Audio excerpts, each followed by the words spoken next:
Voltamos com José Vasco e Gerson Lax. Quando o idoso sofre algum tipo de violência financeira, é direito dele recorrer ao Ministério Público para procurar ajuda.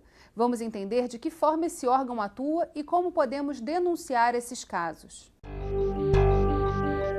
Na verdade, o Ministério Público ele já atua na defesa do direito do idoso ao longo tempo, né? E assim, essas questões de fraudes a gente normalmente vai atuar de maneira coletiva, não de maneira individual. Ou seja, vamos verificar se essas instituições financeiras estão perpetuando práticas abusivas que possam prejudicar os idosos, né? E aí a gente busca a solução de uma maneira global, evitando essas práticas que muitas vezes estão envolvidas com facilitação de crédito, oferecimento de produtos que, na verdade, não estão do interesse do idoso, né, como plano de previdência para idosos com idade avançada, essas coisas que são práticas abusivas que o Ministério Público normalmente se instaura investigações para tentar repelir. Ou seja, a gente procura situações que resolvam para todo mundo. A gente vai entrar com uma ação contra o banco ou contra a instituição financeira para que ele mude a prática dele. Também é importante a gente salientar que o Ministério Público ele tem uma função diferente da Defensoria, né? Se a situação é individual, se a pessoa está querendo ver renegociação de dívida, ver o contrato, se o idoso ele está numa situação de autonomia, né? Se ele tem a sua saúde mental preservada, ele deve procurar um advogado, não tem dinheiro, a Defensoria Pública presta um excelente serviço. A gente tem o nosso disque de denúncia, né? Recebemos assim, até esse ano a gente deve ter tido de denúncia umas 1000 denúncias já, mas não todas sobre exatamente esse tema, mas é muito marcante a presença de abusos perpetrados por familiares, né? Muitas vezes o idoso já numa situação de envelhecimento, às vezes de demência, ele sofre abuso do familiar, que se apropria do cartão, contrai dívidas em nome do idoso e pega o dinheiro do idoso. Isso é muito comum, infelizmente, né? Nesse caso, o Ministério Público atua também, porque isso caracteriza crime e a gente tem que punir o agressor e também temos que buscar o bem-estar desse idoso, se for o caso, até afastando esse familiar do convívio dele. Você não precisa vir ao Ministério Público fazer uma denúncia. A gente tem um telefone 127, muito simples, que as pessoas podem ligar. Também podem acessar o nosso site, que é www.mprj.mp.br, tem um bannerzinho, uma janelinha, ouvidoria, e que a pessoa também pode escrever a denúncia. Começamos a falar no bloco anterior sobre uma rede de instituições que vem trabalhando em conjunto para orientar e combater também a violência financeira ao idoso. Como isso vem acontecendo por parte da universidade, principalmente? A universidade, o papel da universidade, obviamente, é tentar estudar e, vamos dizer, aparelhar com conhecimento algumas situações que são da prática diária, tanto do Ministério Público como da CVM e de outras instituições. Então, a nossa parceria com o Dr. Luiz Cláudio, com o Ministério Público do Idoso, tem sido no sentido de tentar identificar tudo isso que ele acabou de falar. Não é? Qual é a frequência, por exemplo, de idosos que sofrem de abusos econômicos, financeiros, dentro do total de violências que são ali acusadas, não é? Qual é o perfil dessa vítima e qual o perfil do perpetrador também. Porque não é apenas tomar essas medidas, existem medidas preventivas que podem surgir a partir do conhecimento do perfil das pessoas. Então, o Dr. Luiz Cláudio, por exemplo, já falou de como pessoas com demência ou com transtornos cognitivos têm mais possibilidades de sofrer esse tipo de abuso, não é?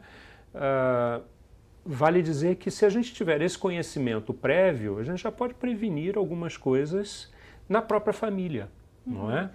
O perfil do perpetrador também é importante, porque no mais das vezes é uma pessoa da própria família. Ou muito próxima, né? Ou um cuidador muito próximo, profissional ou não. Né? Toda uma ideia de um abuso também sentimental do idoso, porque às vezes ele não é apenas roubado, ele é seduzido a dar o dinheiro, não é? Então, essas situações, elas precisam ser estudadas no contexto de perfis para que a gente possa, então, identificar antes do acontecimento. E é isso que a gente tem feito. Prevenção, né? Dar um perfil para se pensar em prevenção. Uma segunda parte desses estudos é exatamente a intervenção. Pode ser que a gente consiga desenhar, e é esse o objetivo, desenhar modelos de intervenção gerais, não individuais, mas gerais, e depois ver o quanto houve de diminuição desse tipo de problema ou não. Agora, migrando para um outro perfil dentro da geração 50+, que é alguém autônomo, com total ciência das perspectivas que ele tem, mas sem a ideia de que ele está no momento que ele também precisa pensar no futuro, né? O futuro não está... o futuro está acontecendo para todo mundo. Então, como acontece a orientação para esse público, né, em relação aos investimentos, o que precisa ser feito, quais são os cuidados e como ele também se previne de, num futuro mais amplo, né, maior, ele não passar por dificuldades financeiras? Acho que pela questão da longevidade é absolutamente fundamental uma prevenção desde cedo. Educação financeira e o planejamento do futuro é uma competência da cidadania, que precisa ser ensinada e estimulada para toda a sociedade. Porque, na verdade, é muito mais difícil construir esse colchão de reservas numa idade mais avançada do que começando mais cedo. Agora, para aqueles que já chegaram lá ou estão chegando próximos, essa realidade inafastável, que é positiva, ela precisa ser endereçada com uma escolha adequada de investimentos. E de investimentos porque as pessoas normalmente já não terão mais o mesmo horizonte para, eventualmente, suportar uma perda por uma variação mais brusca de mercado. Então, quanto mais jovem o investidor, mais ele pode tomar risco porque ele tem mais tempo para recuperar um eventual movimento desfavorável do mercado. Pessoas que estão mais próximas de idades mais avançadas, elas têm que ser mais conservadoras e aí com um equilíbrio adequado entre risco e proteção, garantindo que haja uma reserva para emergências, né? O que não é possível considerar hoje é que nós teremos sempre uma possibilidade de encontrar um apoio externo de alguma forma. Cada vez mais nós temos que ser protagonistas desse nosso futuro, até porque os sistemas de previdência estão muito pressionados e estão passando por reformas importantes.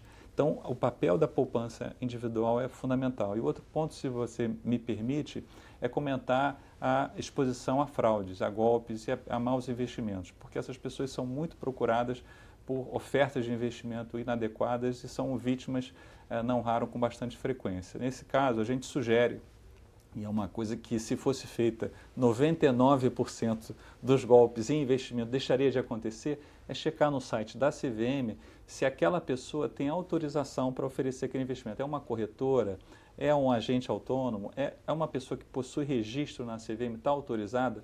Essa checagem, que é muito fácil de ser feita online, ela pode claramente indicar se é um golpe, enfim, porque sendo uma instituição regulada pela CVM, registrada, pode ser até um investimento que não seja talvez o mais adequado, mas não se trata de golpe.